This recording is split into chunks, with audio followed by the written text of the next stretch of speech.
10,000 subscribers. That is absolutely crazy. As I saw my subscriber count tick up to that monumental number, I thought back to my very first video. Actually, I thought back even further, that very first time I ever opened up Roblox Studio. I remembered all the struggles, failures, triumphs, and learning that took place as I developed my games and eventually my channel.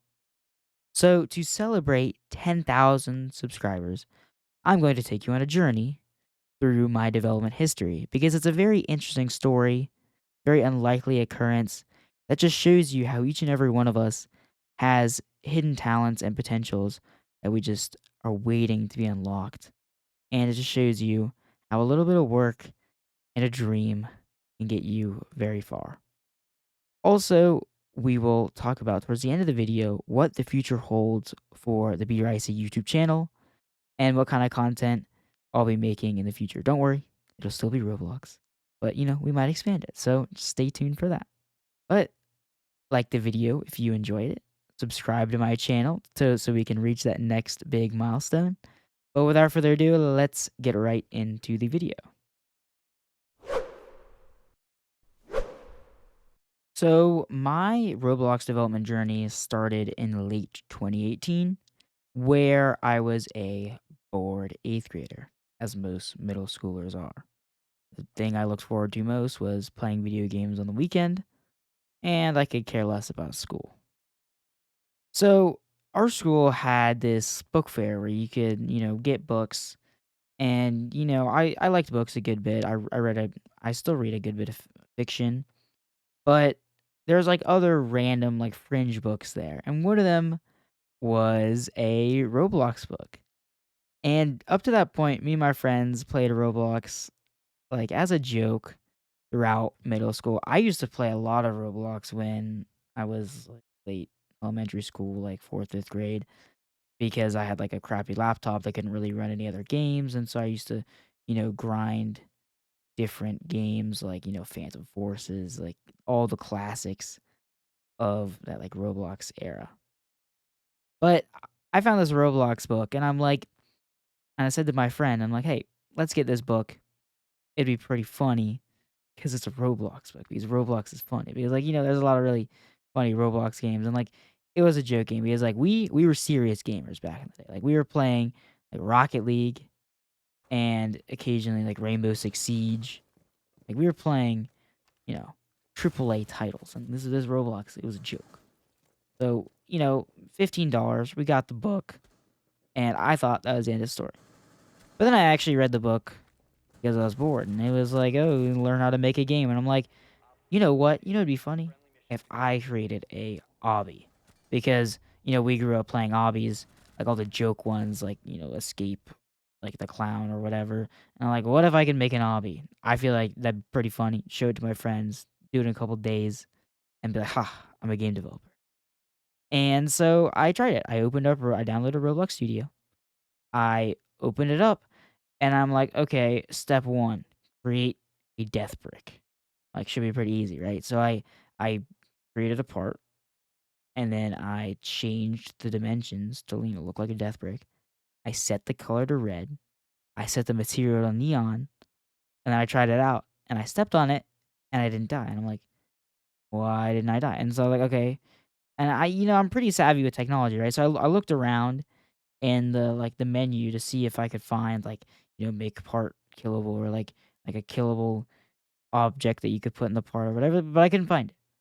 And then I went to the demo of the Roblox obby that's, like, default with Roblox Studio. It's like a template that you can make, and I saw it had a script, and I'm like, "Oh, Roblox has coding?"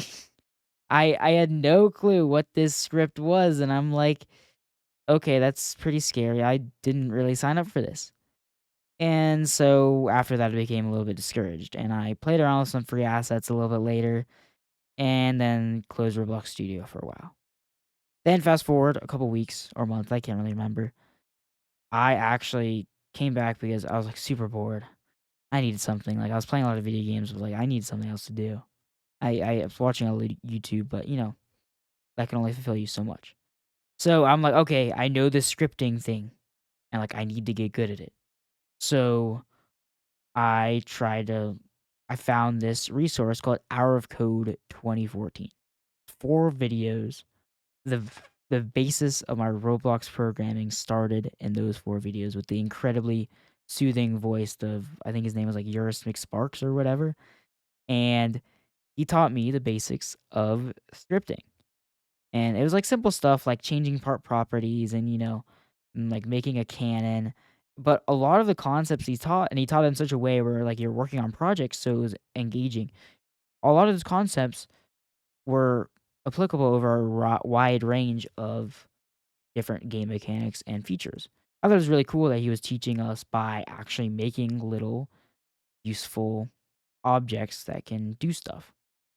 And that is a concept that I still try to execute on my channel to this day, not just teaching arcane concepts like this like what does this thing do? I try to actually apply it to a little mechanic or vehicle or something that you can use. So when I was learning about this, like Roblox scripting, there was like a cool mechanic, or at least I thought it was cool, where like you could set the transparency of a part and also set its can collide value. So you can make a part invisible and turn can collide off, basically making a disappearing platform. And for some reason, that reminded me of a Minecraft mini game I played on the Hive server called Block Party, where it gave you a color and you had to run to that color tile and all the other tiles disappeared. So if you didn't make it a tile on time, you died and you lost, and so like the last person standing would win. And that idea stuck in my head. I'm like, okay, I can make a game with this. Pretty cool to recreate that game in a block party. Because one of the hardest parts of game development is actually like designing the game. And if I just copied a Minecraft mini game, it'd be pretty easy because I know all the mechanics. And I thought that was a good place to start.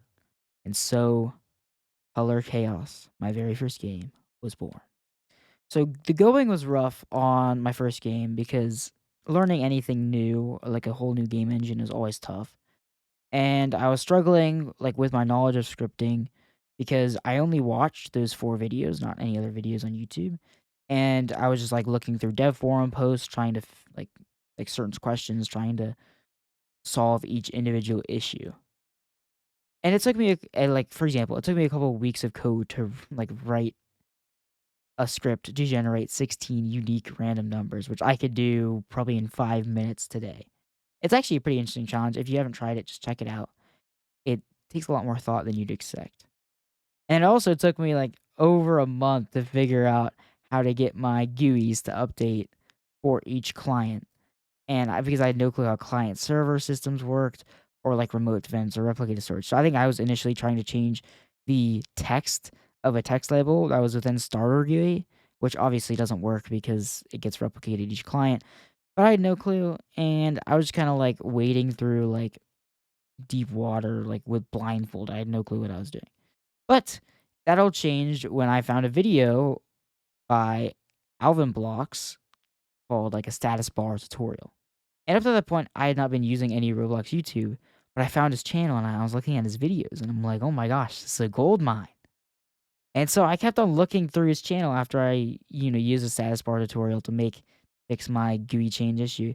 And I came across his How to Make a Game series where he made, I think it was in 2018, which he was like basically making a round based sword game, like where you fight other players with swords and like after a certain time limit it ends, whatever. That was exactly this like style of game I wanted to create with my game, except obviously the mechanic being different. I wanted it to be based off of like tiles disappearing. So I watched his videos and I changed the specific parts that were specific to like my own games. So that actually accelerated like my game a lot. I feel like without that I probably would have never finished that first game, but it really helped me. It gave me a basis, like a overarching basis of what to do. Because the hardest part about learning, anything really is like knowing what questions to ask and where to look and what to do. So if you have this like really hands-on batteries included approach, like how to make a game, you can learn a lot of auxiliary things, like changing GUIs or like around a game loop system. And you don't have to like kind of struggle to find that on your own. And then after I finished the game, this was actually around Christmas of 2018. I showed it to my friends because that was my original idea. I was like, okay, I'm going to show this game to my friends. It'll be pretty cool and, be able to like it. And I remember like one of my friends, he got on, he's like, and we played around. He's like, wow, you actually made this? And I'm like, yeah, I did. And that feeling of making something for someone and their reaction just like they were just awed and impressed, but we were actually having fun, and that was crazy to me. And so after that point, I was hooked. Like I had to make more games. I had to do it. And um funnily enough, the very first video for my channel was a trailer for Color Chaos, which was the name of the game, by the way, if you didn't know that, Color Chaos. And then that game, although it didn't see success initially, over time, it garnered a lot of players, like a lot of way more than it deserved. But I mean, it doesn't take that much to entice a mobile audience. And it ended up getting almost 1 million views, which was also really nice. Made me a good bit of Roblox too, which I honestly didn't deserve. But, like, you take what you can get. So, after that, development proceeded at a quick pace. I started a new game, a tycoon game, because tycoons are another staple of Roblox, and I just had to make a tycoon. And at that point, I learned about module scripts, and I'm like, okay, module scripts are really cool. And so I made a 1,000-line module. Would not recommend. Do not make an 1,000-line module. It got really long, really quick, and it was quite bad. But and then this was early 2019. Then in summer 2019, I'm like, okay, I'm a Roblox developer, but maybe I can get to like legitimate game development and make that big bucks on Steam. And so I played around with Unity, but I'm not gonna lie, I didn't quite like the vibes it was giving me. It was a great game engine, and I actually learned a lot from it that I could apply to Roblox. But Roblox just, you know, worked or just like felt better to me. So then I worked on another game called Phaser, which was an absolute flop. Didn't do well. Like no one, it has like 500 visits to this day. But it was a big learning game because it was my first like real polished game. I was my first time using object oriented programming, which is a staple of my channel at this point. That was like the second, third video I made on this channel about OOP, and it's still watched a lot today, and people still love it. And around this time, I also got a nice PC upgrade, which enabled me to do a lot more.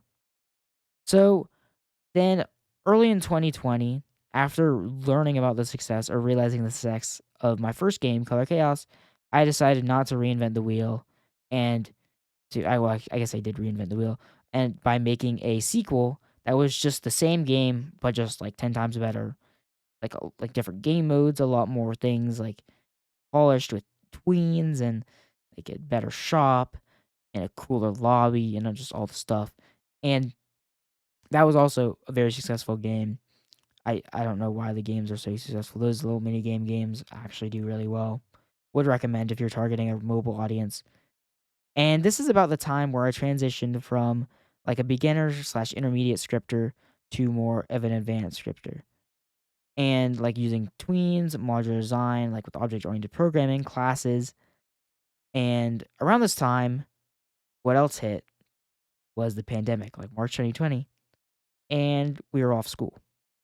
So I now suddenly had a lot of time and I got quickly bored. So you know what happens when I get bored? S- Something big.